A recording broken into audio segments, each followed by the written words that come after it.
We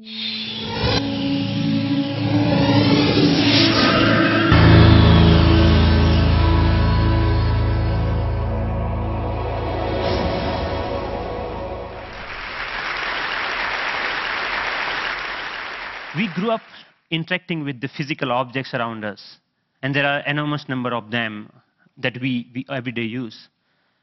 Unlike our most computing devices, these objects are much more fun to use with. When you talk about objects, one another thing automatically comes attached to that thing, and that is gestures, how we manipulate these objects, how we use this object in everyday life. We use gestures not only to interact with these objects, but we also use to interact with each other. Like gesture of namaste, maybe to respect someone, or maybe in India, I don't need to teach a kid that this means 4 runs in cricket. It comes as a part of our everyday learning. So I'm very interested from beginning that how can our knowledge about everyday objects and the gestures and how we use this object can be leveraged to our interaction with the digital world.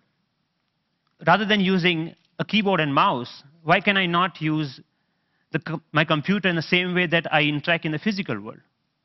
So I started this exploration around 8 years back, and it literally started with a mouse on my desk. Rather than using that for computer, I actually opened it. And most of you might be aware that in those days, the mouse used to come with a ball inside, and there are 2 rollers that actually guides the computer that where the ball is moving and accordingly where the mouse is moving. So I was interested in these 2 rollers. And I actually wanted more, so I borrowed another mouse from a friend, never returned him, and I have now 4 rollers. What interestingly I did with these rollers is basically I took them off from these mouses and then put in a one line. It had some strings and pulleys and some spring. And what I got is basically a gesture interface device that actually acts as a motion sensing device made out of $2. So here, whatever movement I do in my physical world is actually replicated inside the digital world just using this small device that I made around 8 years back in 2000. Because I was interested in integrating these 2 worlds, I thought of sticky notes. I thought, why can I not connect the normal interface of physical sticky note to our digital world? A message written on a sticky note with my mom on a paper can come to an SMS, or maybe a meeting reminder automatically syncs with my digital calendar. And a to-do list automatically syncs with you. But you can also search in the digital world, or maybe you can write a query saying, what is Dr. Smith's address? And this small system actually prints out. So it actually acts as a paper input-output system, just made out of paper. In one another exploration, I thought of making a pen that can draw in 3 dimensions. So I implemented this pen that can help designers and architects not only think in 3 dimensions, but they can actually draw so that it's more intuitive to use that way. Then I thought, why not making a Google map, but physical world? Rather than typing a keyword to find something, I put my objects on top of that. If I put a boarding pass, it will show me where is your flight gate. A coffee cup will show you where you can find more coffee, or where you can trace that cup. So this was some of the earlier explorations I did, because the goal was to connect these 2 worlds seamlessly. Among all these experiments, there was one thing very common. I was trying to bring a part of the physical world to the digital world. I was taking some part of the objects or anything intuitiveness of the real life and bringing them to digital world. Because the goal was to make our computing interfaces more intuitive.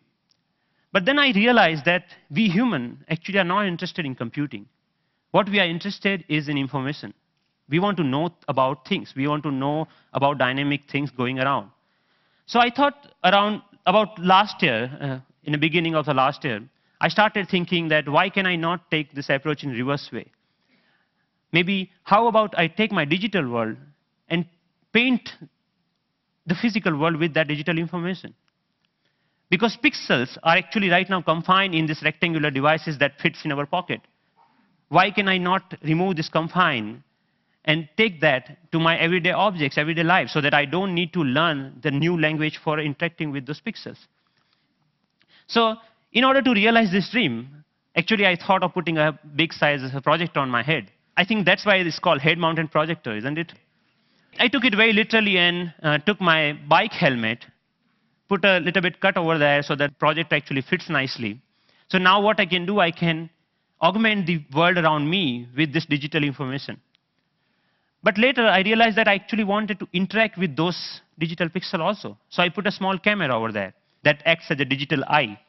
Later we moved to a much better or consumer-oriented pendant version of that many of you are now knowing as Sixth Sense device. But the most interesting thing about this particular technology is that you can carry your digital world with you wherever you go with you. You can start using any surface, any wall around you as an interface. The camera is actually tracking all your gestures. Whatever you are doing with your hands, it's understanding that gesture. And actually, if you see, there are some color markers that in the beginning version we were using over there. You can start painting on any wall, that you stop by a wall and start painting on that wall. But we are not only tracking here one finger.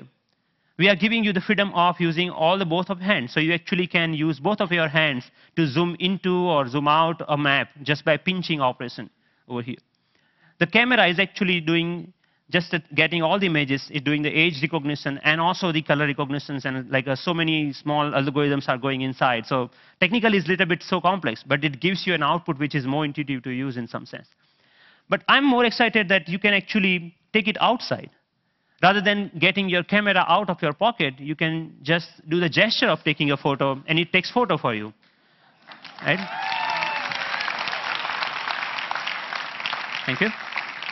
And later, I can find a wall, anywhere a wall, and start browsing these photos. Or maybe, okay, I want to modify this photo a little bit and send it as an email to a friend. So we are looking for an era where computing will actually merge with the physical world. And of course, if you don't have any surface, you can start using your palm for simple operation. I'm here, I'm dialing a phone number just using my hand. Yep. The camera is actually not only understanding your hand movements, but interestingly, is also able to understand what objects you are holding in your hand. What we are doing here is actually, for example, in this case, the book cover is matched with so many thousands of, or maybe millions of books online, and checking out which book it is. Once it has that information, it finds out more reviews about that, or maybe New York Times had a sound overview on that, so you can actually hear on a physical book as a review of a sound. Gave a famous talk at Harvard University. This was Obama's last visit last week to MIT. And in particular, I want to thank two outstanding MIT So professors. I was seeing the live of his talk outside in just a newspaper. Your newspaper will show you live of your weather information rather than having updated like you have to check your computer in order to do that, right?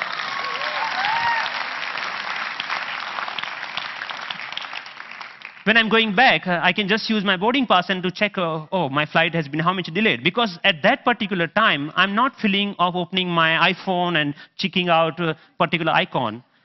And I think this technology will not only change the way, yes, it will change the way we interact with people also, not only the physical world. The fun part is like I'm going to Boston Metro and playing Pong game inside the train on the ground, right? And I think the imagination is the only limit of what you can think of when this kind of technology merging with the real life. But many of you argue, actually, that all of our work is not only about physical objects. We actually do lots of accounting and paper editing and all this kind of thing. What about that? And many of you are actually excited about the next generation tablet computers to come out in the market. So rather than waiting for that, I actually made my own and just using a piece of paper. So what here I did is remove the camera. All the cameras, webcam, have a microphone inside that camera. I removed that microphone from that, and that just pinch that, like just make a clip out of that microphone and clip that to a piece of paper, any paper that you found around. So now the sound of the touch is exactly getting me when exactly I'm touching the paper. But the camera is actually tracking where my fingers are moving. You can, of course, watch movies. Good afternoon. My name is Russell, and I am a wilderness explorer in Tribe 54. And you can, of course, play games. Here the camera is actually understanding how you're holding the paper and playing the car racing game.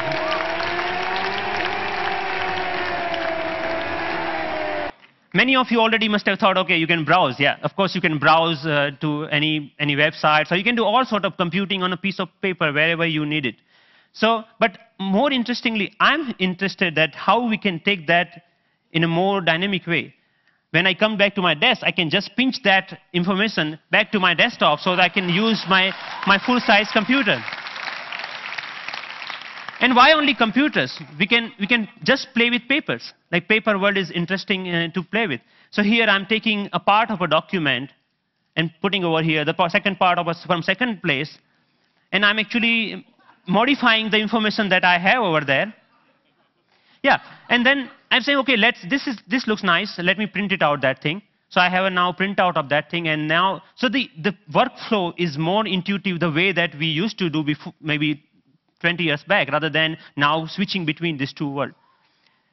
So as a last thought, I think that integrating information to our everyday objects will not only help us to get rid of the digital divide, the gap between these two worlds, but will also help us in some way to stay human, to be more connected to our physical world. And it will actually help us not end up being machines sitting in front of another machines. So that's all. Thank you.